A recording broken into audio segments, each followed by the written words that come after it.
نحمده ونستعينه ونستغفره ونعوذ بالله من شرور أنفسنا ومن سيئات أعمالنا من يهده الله فلا مضل له ومن يضلل فلا هادي له وأشهد أن لا إله إلا الله وحده لا شريك له وأشهد أن محمدًا عبده ورسوله يا أيها الذين آمنوا اتقوا الله حق تقاته ولا تموتن إلا وأنتم مسلمون يا أيها الناس اتقوا ربكم الذي خلقكم من نفس واحدة وخلق منها زوجها وبث منهما رجالا كثيرا ونساء واتقوا الله الذي تساءلون به والأرحام إن الله كان عليكم رقيبا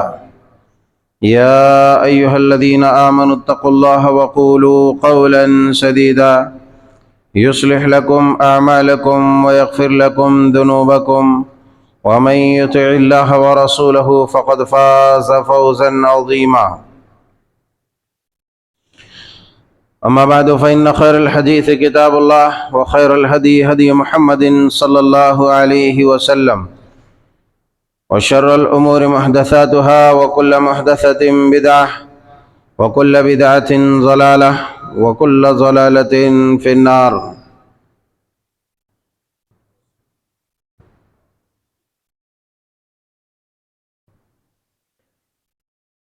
قال الله تبارك وتعالى في كلامه الحميد: فأعوذ بالله السميع العليم من الشيطان الرجيم من همزه ونفخه ونفثه بسم الله الرحمن الرحيم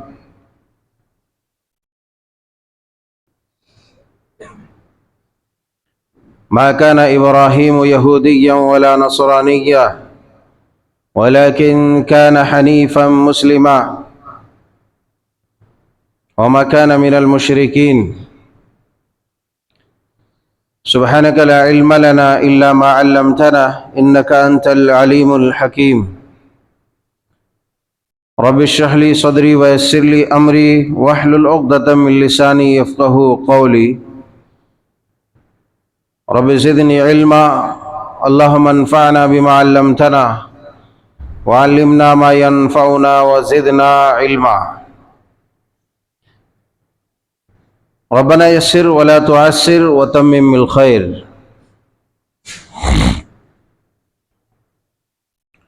اللہ وحدہ لا شریک، مالک کائنات، خالق ارض و سما، مربی جہاں کے لیے حمد و ثنا، بزرگی و برتری قابل بیاں ہے، اور ہر طرح کی عبادات بجا لانا خاص اسی کے لیے ہے، اس لیے کہ جس طریقے سے اس کی تخلیق، اس کی تصنیع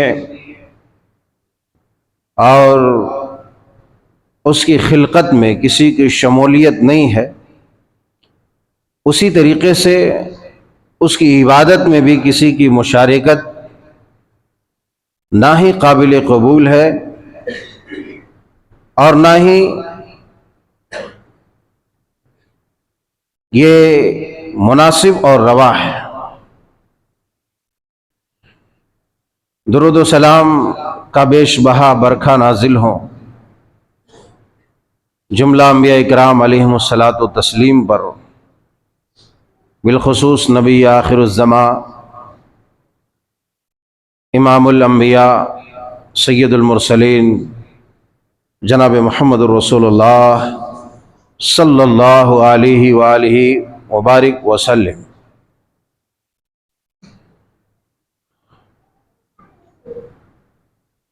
گزشتہ خطبوں میں آپ نے جو باتیں سماعت فرمائی ہیں وہ غیر قوموں کی روش، ناز و انداز، عادات و اطوار، ان کے کردار کو ایک مسلمان کی زندگی سے ہمیشہ ہمیش کے لیے ختم کر دینا واجبی اور ضروری عمل ہے۔ قرآن و سنت کی روشنی میں جو باتیں آج ہم سمجھنے کی کوشش کریں گے وہ یہ ہے کہ دنیا اسلام اور مسلمان کے پیچھے کیوں پڑی ہوئی ہے۔ مسلمانوں کا اور دیگر قوموں کا سلسلہ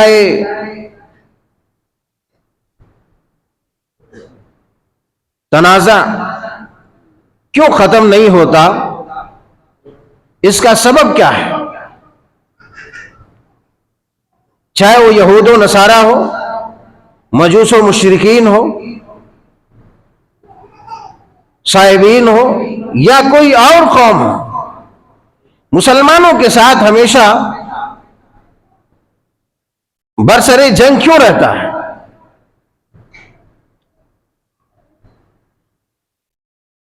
اور بالخصوص جو یہود و نصارہ کا سلسلہ وار مسلمانوں کے اوپر جو تشدد ہوتا ہے زمانہ قدیم سے یا دیگر قوموں کا، ان کی وجوہات کیا ہیں؟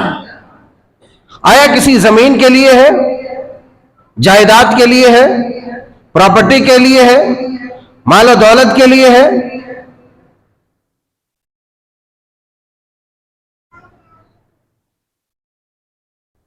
تو اگر اسلامی نقطۂ نظر سے دیکھا جائے تو نہ ہی پراپرٹی کے لیے ہے، نہ ہی جائیداد کے لیے ہے، نہ ہی جگہ زمین کے لیے، بلکہ ایک ہی چیز ہے، الکفر ملت واحدہ کے تحت جو دنیا کی تمام کے تمام اسلام مخالف پارٹیاں متحد و متفق ہے، اور جس چیز نے ان تمام قوموں کو متحد و متفق بنا دیا، ایک پلیٹ فارم پر لا کر کے کھڑا کر دیا، وہ وہی چیز ہے، وہ وہی عمل ہے، وہ وہی نیکی ہے، وہ وہی علم ہے جس علم کو لے کر کے سید الرسل امام الانبیاء سرور کونین جناب محمد رسول اللہ صلی اللہ علیہ وسلم مکہ اور مکہ کی گلیوں میں، سوق ذوالمجاز اور دیگر بازاروں میں لوگوں کو جو دعوت دیتے پھرتے تھے کہ یا ایھا الناس قولوا لا الہ الا اللہ تفلحوا، اے لوگو تم لا الہ الا اللہ کہو اور کامیاب ہو جاؤ۔ صرف اور صرف اسلام دشمنی کے پیچھے جو راز، جو وجہ ہے، جو سبب ہے، وہ سبب واحد سبب ہے، وہ توحید ہے، اللہ کی وحدانیت ہے، اور رسول اللہ صلی اللہ علیہ وسلم کی رسالت ہے۔ اللہ کی وحدانیت اور رسول اللہ کی رسالت۔ اور سب سے پہلے جو مخالف پارٹی کھڑی ہوئی تھی اور جس کا سرغنہ تھا وہ نبی محتشم جناب محمد رسول اللہ صلی اللہ علیہ وسلم کا سگا چچا تھا۔ جب کوئی صفحہ پر چڑھ کر کے آپ نے ندا لگائی، ایک ایک کا نام لے کر کے، اے بنی عبد مناف، اے بنی فلاں، اے بنی فلاں، اے بنی کعب بن لؤی، اے عباس ابن عبد المطلب، اے میری پھوپھی جان صفیہ بنت عبد المطلب، اے میری بیٹی فاطمہ بنت محمد، اگر تم لوگ دنیا میں مجھ سے کچھ چاہتے ہو تو لے لو، خاص طور سے اپنی دختر نیک سیرت سیدۃ نساء اہل الجنہ سیدہ فاطمہ الزہرا رضی اللہ تعالی عنہا کو آپ نے بالخصوص خطاب کر کے فرمایا، اے میری بیٹی فاطمہ، اگر تم چاہتے ہو کہ میرے مال میں سے کچھ لینا چاہتے ہو دنیا میں، لے لو، مگر آخرت میں میں کچھ بھی کام نہیں آ سکوں گا۔ اللہ اکبر، آخرت میں میں کچھ بھی نہیں دے سکوں گا۔ لا اغنی عنک من اللہ شیئا، اگر کوئی چیز کام آئے گی تو اللہ کی توحید اور رسول اللہ کی رسالت کام آئے گی. جب کوئی صفا پر چڑھ کر کے آپ نے یہ دعوت پیش کی وَأَنذِرْ عَشِيرَتَكَ الْأَقْرَبِينَ کے تحت، تو سب سے پہلی جو مخالف پارٹی کا سرگنا، جو سب سے پہلا سرگنا کھڑا ہوا وہ آپ کا چچا ابو لہب تھا.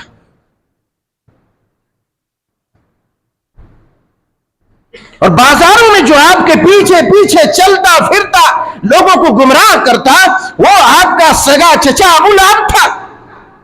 وجہ کیا تھی؟ ان کا کہنا یہ تھا، اچھا ہمارے بیچ سے ایک آدمی کھڑا ہوا اور وہ کہنے لگا کہ اب میں نبی بن گیا ہوں. وہ کہنے لگا کہ اب میں نبی بن گیا ہوں، جبکہ 40 سال تک آپ کی صداقت و امانت کا لوہا رب تعالیٰ نے منوایا. اور اس وقت بھی دعوت کے آغاز سے پہلے آپ نے کہا ہے لوگوں، اگر میں یہ بات کہوں کہ اس پہاڑی کے پیچھے کوئی لشکر جرار ہے جو تمہارے اوپر حملہ آور ہونا چاہتا ہے، کیا تم مان لو گے؟ کہا کہ یقیناً اس میں کیا شک ہے، ہم نے آج تک تو ایک لفظ، کوئی ایک کلمہ آپ سے کوئی جھوٹ نہیں سنا ہے.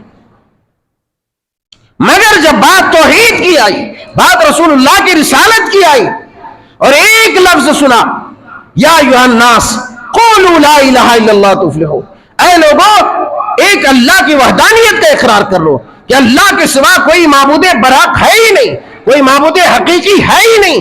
یہ جو 360 دیوی دیوتاؤں کی مورتیاں تم بیت اللہ الحرام کے اندر نصب کر رکھے ہو، ان کی کوئی حقیقت نہیں ہے. جب یہ صدا ابو لہب نے، ابو جہل نے، دیگر کفار نے سنا تو سب بھڑک اٹھے اور بلبلا اٹھے، کہنے لگے اچھا اجعل الآلہۃ الہا واحدا، ارے یہ ہمارے 360 دیوی دیوتا، یہ ہمارے معبود ہیں جن سے ہم مشکل کشائی کا کام کراتے، حاجت روائی کا کام کراتے، منتیں مانتے، بکری ذبح کرتے، اونٹ ذبح کرتے، دیگر جانور کی قربانیاں ان کے نام پر کرتے ہیں، اپنی دعائیں قبول کرواتے. آج تم کہنے لگا کہ ایک اللہ ان سب کو چھوڑ کر کے، ایک معبود ان سب کو چھوڑ کر کے. مگر پھر بھی ان کا دعویٰ کیا تھا؟ ہم دین ابراہیم پر ہیں، ہم دین ابراہیمی پر ہیں. اور مکہ عرصہ دراز تک دین ابراہیمی پر قائم تھا. مگر ایک شخص نے، چونکہ عرب کے لوگ، مکہ کے لوگ تاجر تھے، انہوں نے ادھر ادھر تجارت شروع کیا اور ملک شام یمن کی طرف جب سفر کیا تو وہاں بت پرستی کا جو رواج دیکھا تو وہاں سے وہ عقیدے میں ایک بدعت سیکھ کر کے جو آیا وہ عمرو ابن لحی الخزاعی تھا. عمرو ابن لحی الخزاعی، انہوں نے یمن میں جو بت پرستی دیکھا وہاں سے انہوں نے وہ نیا عقیدہ گھر کے لایا اور بت پرستی لا کر کے انہوں نے بت کا خانہ کعبہ میں آغاز مورتی کا انہوں نے ہی کیا. اور وہاں سے دین ابراہیم کے عقیدے میں شرک اور بدعت داخل ہو گیا. چلتے چلاتے عرصہ دراز تک جب آپ کو نبی بنا کر کے اللہ تبارک و تعالیٰ نے مبعوث کیا تو آپ کے ساتھ یہ معاملہ ہوا جو ابھی میں نے آپ کو گوش گزار کیا. لڑائی صرف ایک تھی، مگر افسوس کی بات ہے ابو لہب جیسا آدمی، ابو جہل جیسا آدمی، عتبہ شیبہ جیسا آدمی ایک ہی لفظ میں سمجھ جاتا ہے کہ اللہ کے سوا کوئی معبود حقیقی ہے ہی نہیں، اللہ کے سوا کوئی خالق و مالک ہے ہی نہیں. یہی دعوت لے کے میرا بھتیجا، میرے سماج کا ایک نوجوان اٹھا ہے، صرف لا الہ الا اللہ تفلحوا کہتے ہوئے سمجھ گیا کہ یہ جو 360 مورتیاں رکھی گئی، بزرگوں کی مورتیاں رکھی گئی، ان سب کا انکار، ان کی تردید انہوں نے کر دی. ایک ہی بول میں سمجھ گیا. لیکن افسوس کی بات ہے آج کے مسلمانوں کو نہیں سمجھ آتا. ان کا ایمان تو لگتا ہے ابو جہل اور ابو لہب عتبہ شیبہ سے بھی زیادہ گرا ہوا اور اتنا زیادہ کھوٹا ہے. ان کو یہ سمجھ میں نہیں آتا. ان کو یہ بات سمجھ نہیں آتی کہ شرک کیا ہے. انہوں نے سمجھ لیا کہ یہ جو معبودان باطلہ ہے جن کی ہم عبادت کرتے پرستش کرتے، یہ کہا جا رہا ہے کہ اس عرش والے اللہ مالک کے ساتھ ان کو مت رکھو، ان کو مت لگاؤ۔ وہ کیا کرتے تھے؟ وہ یہی کہتے تھے ما نعبدهم الا ليقربونا الى الله زلفى، ہم ان کی عبادت تھوڑی کرتے مستقل طور پر، ہم ان کی عبادت مستقل طور پر نہیں کرتے ہیں، ہم کرتے کیا ہے؟ بس اللہ تک پہنچنے کا ایک وسیلہ اور ذریعہ بناتے ہیں۔ ما نعبدهم الا ليقربونا الى الله زلفى،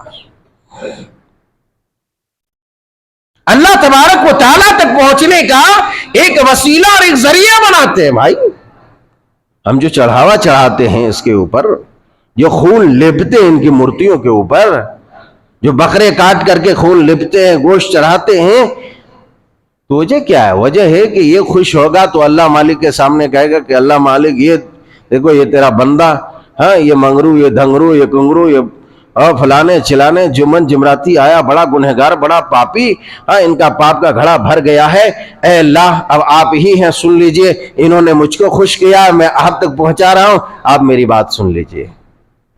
یہ ان کا نظریہ تھا، قرآن بیان کرتا ہے، میں نہیں کہتا۔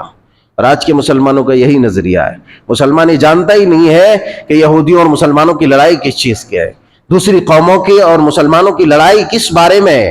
یہ سب سمجھ رہے ہیں کہ ایک زمین کے 2 گز ٹکڑے کے لیے اللہ والو اصل وہ نہیں ہے، اصل مسلمانوں کا عقیدہ ہے لا الہ الا اللہ محمد رسول اللہ کی لڑائی ہے، مگر تمہیں سمجھ میں نہیں آئے گی، اس لیے کہ تمہارے دلوں پر مہر لگ چکے ہیں۔ تم تو قبروں کے مجاور اور پجاری بن چکے ہو، تو تمہیں کیا سمجھ میں آئے گی؟ تو اپنے خواہشات نفس کے پجاری بن چکے ہو، تو تمہیں کیا سمجھ میں آئے گی؟ بات ایک ہی ہے، ایک انسان کسی مورتی کو تختے پر رکھ کر کے اسے سلام کرتا ہے، پوجتا ہے، یا ایک انسان کی مورتی بنا کر کے قبر میں اسے دفن کر کے اسے سجدے کرتا ہے، اس سے جو ہے مرادیں پوری کرواتا ہے، حاجت روائی کا انہیں سند دیتا ہے اور سرٹیفکیٹ دیتا ہے، اور ان سے دعائیں مانگتا ہے کہ میرے بابا ہے، میرے فلانے ہے، اللہ کے ولی، اب میری بات آپ پہنچا دیجئے۔ بات ایک ہی ہے۔ خانہ کعبہ میں جو مورتیاں رکھی گئی تھی وہ کس کی مورتیاں تھی اللہ والو؟ وہ بڑے ہی معزز ہستیوں کی مورتیاں تھیں۔ آپ نے سنا نہیں قوم نوح کے جو 5 لوگ تھے، نیک لوگ، وقالوا لا تذرن آلہتکم ودا ولا سواعا ولا یغوث ویعوق ونسرا، وہ جو نیک پارسا لوگ تھے، شیطان نے بہکایا کہ ان کی نشانی بناؤ، پھر دھیرے دھیرے ان کی مورتیاں بناؤ، پھر دھیرے دھیرے ان کو گھر میں لاؤ، اور دھیرے دھیرے ان کی پرستش شروع کروا دی۔ وہ کون لوگ تھے؟ وہ نیک لوگ تھے اللہ والو، نیک لوگ تھے۔ اب آپ کے قبر میں کون سو رہے ہیں؟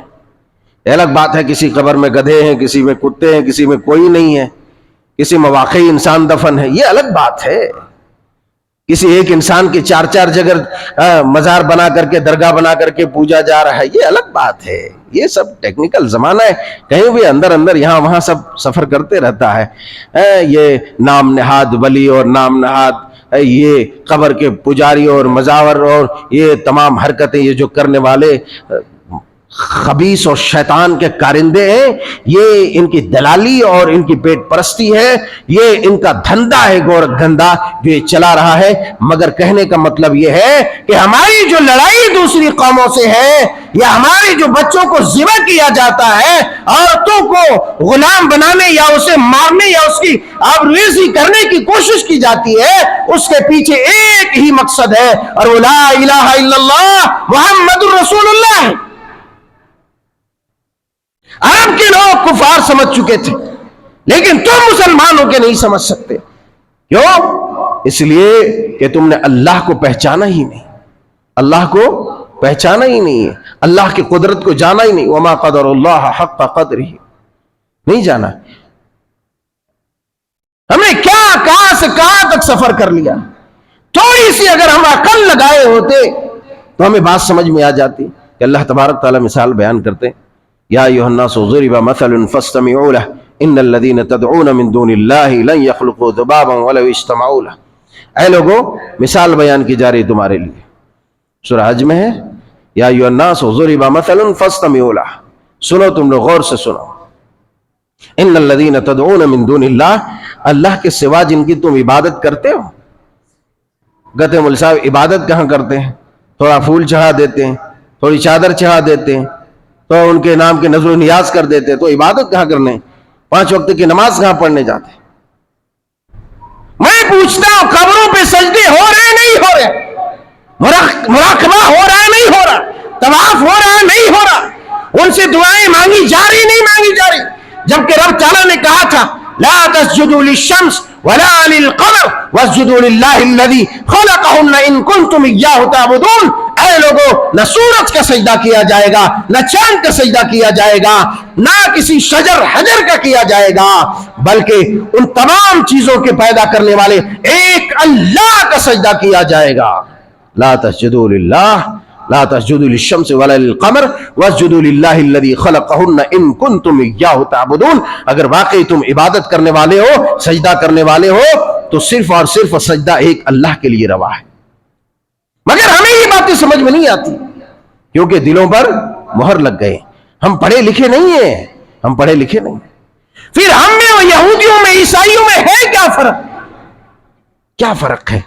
وہ عیسائی اور یہودی صفت اہل کتاب کے روش پر، ان کے مولویوں، ان کے درویشوں کے روش پر چلنے والے یہ لوگ، یہ گمراہ مولوی لوگوں کو شرک کی کھلی عام دعوت دیتے اور لوگ کھلی عام واہ واہی کرتے. کاہے کی واہ واہی؟ کاہے کی یہ واہ واہی ہے؟ اللہ نے عقل دیا، سمجھ دیا، فہم، فراست، آنکھ، ناک، کان، دل بھیجا، سب کچھ دیا. کس لیے دیا؟ اس لیے دیا تھا کہ ایک اللہ کے کلام کو پڑھ کر کے اس کی وحدانیت کو مان لو. کیا فرق ہے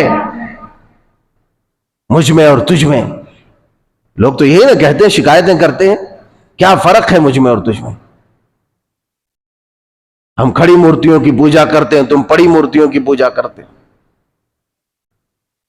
ہم ان کا نمن کرتے ہیں، تم ان کا سجدہ کرتے ہو. کہنے کا مطلب ہے کہ ہماری جو لڑائی غیروں سے ہے وہ ایک اللہ کی وحدانیت اور رسول اللہ کی رسالت کو لے کر کے ہے. اللہ کی توحید کو سمجھنے کی کوشش کرو. شرک کیا چیز ہے؟ اللہ کی ذات میں ہو، صفات میں ہو، اسماء اور صفات میں ہو، یا اس کی ربوبیت میں ہو، اس کی الوہیت میں ہو، کسی بھی چیز میں. بھائی ہم دعا کرنے جا رہے ہیں، کسی چیز کے بارے میں دعا کر رہے ہیں، اس بیچارے سے دعا کر رہے ہیں. میں کہتا ہوں اگر وہ بیچارہ قبر میں پڑا ہوا انسان اگر دعا سنتا ہوتا تمہاری، فَإِنَّكَ لَا تُسْمِعُ الْمَوْتَ وَلَا تُسْمِعُ الصُّمَّ الدُّعَاءَ. اللہ نے کیا کہا؟ وہ جو مردے ہیں تم انہیں نہیں سنا سکتے، مردوں کو تم نہیں سنا سکتے. ابھی 11ویں کی کھچڑیاں اور بریانیاں اور دبا کے پکی، لوگوں نے دعوتیں کی، کئی جگہ پر اختلافات بھی ہوئے، کئی جگہ پہ اختلافات. اے اللہ کے بندو، اگر وہ قبر میں پڑا، وہ خاکی انسان، وہ مردہ جو مٹی میں مل چکا، اگر وہ سنتا ہوتا تو بتاؤ فلسطین میں بچے ذبح ہوتے؟ کئی ہزار انبیاء کرام علیہ الصلوۃ والتسلیم کی قبریں اسی فلسطین کی سرزمین پر، اسی سامو، سیریا، یمن کی سرزمین پر. کہاں گئے؟ اب تو کہتے ہیں نبی بھی مدد کرتے، نبی بھی مشکل کشا ہوتے. کہاں گئے آپ کے؟ ہمارا عقیدہ یہ ہے کہ ہر انسان ہر مخلوق کو موت آنی ہے، اور جو نبی مر گئے، بھائی کہتے ہیں کہ نبی کا مر جانا یہ گستاخی نہیں. نبی انسان ہے، مرنا ہی مرنا ہے، جس طریقے سے پیدا ہوا اسی طریقے سے مرنا ہے انہیں. قبر میں اللہ تعالی جو برزخی زندگی ہے، اس برزخی زندگی میں ہر انسان زندہ ہے، لیکن نہ تم سمجھ سکتے ہو نہ تم دیکھ سکتے ہو. وہ برزخی زندگی کو برزخ کہا کیوں گیا؟ اسی لیے تمام نبی، ہاں بات اتنی ہے کہ نبی کے جسم خاکی کو مٹی نہیں کھا سکتی، نبی کے جسم ادھر کو مٹی نہیں کھا سکتی. کہنے کا مطلب یہ ہے کہ اگر قبر میں پڑے مردے اگر ہندوستان کے ہر گلی کے ولی اگر سنتے ہوتے تو اس سے زیادہ فلسطین کے سرزمین میں، شام و سیریا اور یمن کے سرزمین میں جو انبیاء اکرام مدفون ہیں، اس سے زیادہ وہ لوگ سنتے تھے۔ پھر کیا وہ لوگ اپنی آنکھوں سے تماشا دیکھ رہے ہیں؟ کیا مزے کے بچے ذبح ہو رہے ہیں۔ تمہارے سینے میں دل ہے، نبی کے سینے میں دل نہیں ہے؟ معاذ اللہ۔ دنیا میں سب سے رحم کا مادہ نبیوں کے پاس ہوتا ہے، نبی سے زیادہ کوئی وفا نہیں کر سکتا۔ تو کیا نبی معاذ اللہ دیکھ رہے ہیں، سن رہے ہیں، پھر بھی کٹنے دے رہے؟ طاقت بھی ہے، قدرت بھی ہے؟ ایسا نہیں اللہ والو۔ ان تمام شرک سے اپنے آپ کو بیزار کرو، ان شرکیہ عقیدے سے اپنے ذہن و دماغ کو صاف کرو۔ اگر ایسا ہوتا نا تو ابو بکر صدیق رضی اللہ تعالی عنہ، جب نبی مکرم صلی اللہ علیہ وسلم کی وفات ہوئی، آپ کا انتقال ہوا، تو عوالی کے مقام میں حضرت ابو بکر صدیق رضی اللہ تعالی عنہ قیام فرماتے۔ نبی کی وفات پاتے ہی فوراً بھاگتے ہوئے آئے اور نبی مکرم صلی اللہ علیہ وسلم کے جسم خاکی پر، آپ کے چہرے پر انوار پر جو چادر ڈھکی ہوئی تھی اس کو ہٹایا، اور آپ نے بڑے ہی ادب، احترام، محبت سے آپ نے پہلے پیشانی مبارک کا بوسہ لیا اور کہا کہ اللہ کی قسم آپ پر موت طاری ہو چکی ہے اور اب دوبارہ آپ پر موت نہیں آئے گی۔ پھر صحابہ اکرام کی وہ حالت دیکھ کر کے آپ مسجد نبی میں تشریف فرما ہوئے اور خطبہ دیا کہ اے لوگو، یا ایھا الناس من کان یعبد منکم محمدا فإن محمدا قد مات۔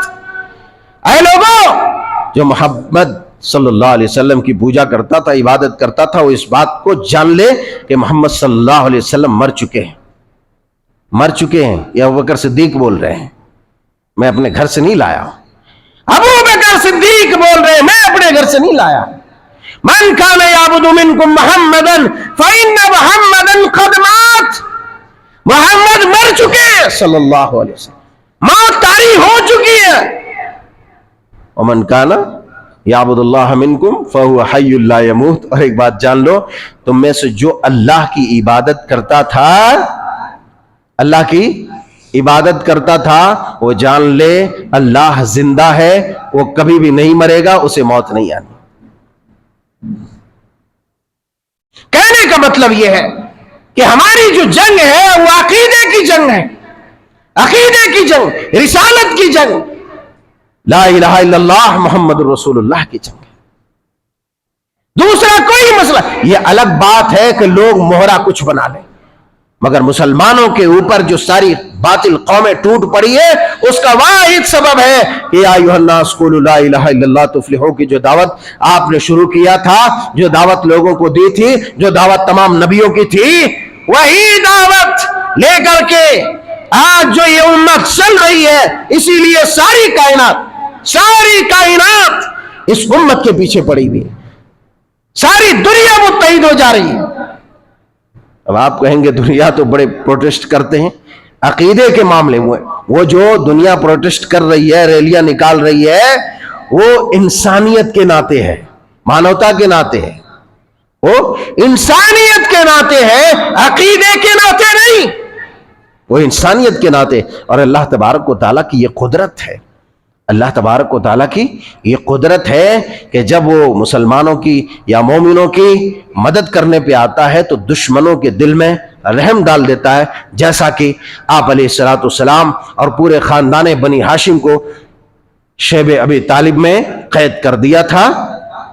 بہرحال انشاءاللہ آئندہ مزید باتیں اس ضمن میں آئندہ خطبے میں آئیں گی۔ اللہ رب العزت ذوالجلال والاکرام سے دعا ہے کہ مولا کریم ہمیں سب سے پہلے ہمارے عقیدے کو جاننے پہچاننے کی توفیق عطا فرما، کیونکہ ہمیں پتہ ہی نہیں ہے عقیدہ کیا چیز ہے، ہمیں پتہ ہی نہیں اللہ کون ہے، ہمیں پتہ ہی نہیں رسول اللہ کون ہے، رسالت کیا چیز ہے، یہ ہمیں نہیں پتہ ہے۔ سچ تو یہی ہے اللہ والو، سچ یہی ہے۔ آج تک صرف ہم یہ سمجھ رہے تھے، یا ہم میں سے زیادہ لوگ یہ سمجھتے ہیں کہ جو فلسطین کی لڑائی ہے یا جہاں جہاں کی لڑائی ہے، آج تک جہاں جہاں بھی مسلمان سرعام مارے گئے، کاٹے گئے، چاہے برما ہے چاہے سیریا ہے، ان تمام کے پیچھے ایک ہی راز سے ایک ہی مقصد تھا، اور وہ تھا ایک اللہ وحدہ لا شریک کے پرستار کو اس روئے زمین سے ختم کر دیا جائے۔ لہٰذا ہمیں جاننے کی ضرورت ہے اور اللہ سے یہ دعا کریں کہ پروردگار عالم ہمیں سب سے پہلے ہمارے عقیدے کی اصلاح فرما، ہمیں وہ علم و بصیرت دے، وہ نور علم دے جس سے ہم اللہ کی وحدانیت اور رسول اللہ کی رسالت کو پہچان سکیں، اور پہچاننے کے بعد اس کے موافق اپنے آپ کو ڈھال سکیں۔ یا مصرف القلوب صرف قلوبنا علی طاعتک، ربنا لا تزغ قلوبنا بعد إذ هديتنا وهب لنا من لدنك رحمة إنك أنت الوهاب۔